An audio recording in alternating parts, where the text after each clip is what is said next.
Galatians chapter 2. Then after 14 years I went up again to Jerusalem, this time to Barnabas.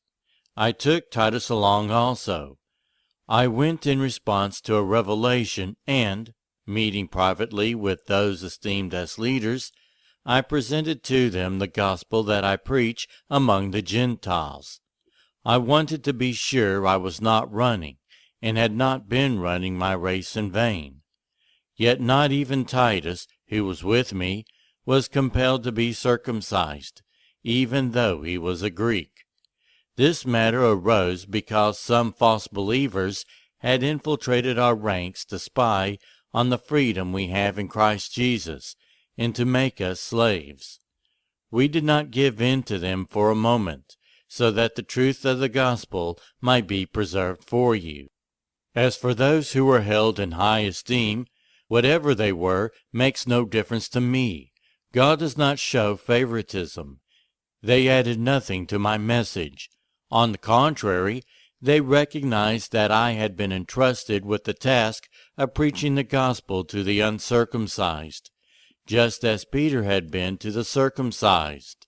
For God, who was at work in Peter as an apostle to the circumcised, was also at work in me as an apostle to the Gentiles. James, Cephas, and John, those esteemed as pillars, gave me and Barnabas the right hand of fellowship when they recognized the grace given to me. They agreed that we should go to the Gentiles, and they to the circumcised. All they asked was that we should continue to remember the poor, the very thing I had been eager to do all along. When Cephas came to Antioch, I opposed him to his face, because he stood condemned. For before certain men came from James, he used to eat with the Gentiles, but when they arrived, he began to draw back and separate himself from the Gentiles, because he was afraid of those who belonged to the circumcision group.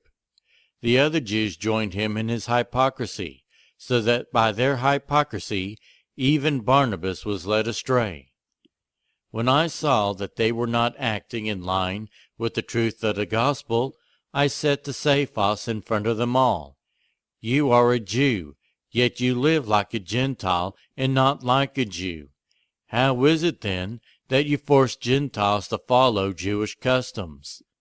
We who are Jews by birth and not sinful Gentiles know that a person is not justified by the works of the law, but by faith in Jesus Christ. So we too have put our faith in Christ Jesus, that we may be justified in faith in Christ, and not by the works of the law, because by the works of the law no one will be justified.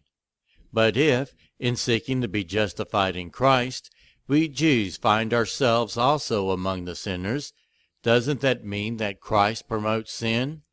Absolutely not. If I rebuild what I destroyed, then I really would be a lawbreaker. For through the law I died to the law, so that I might live for God. I have been crucified with Christ, and I no longer live, but Christ lives in me. The life I now live in the body, I live by faith in the Son of God, who loved me and gave himself for me. I do not set aside the grace of God, for if righteousness could be gained through the law, Christ died for nothing.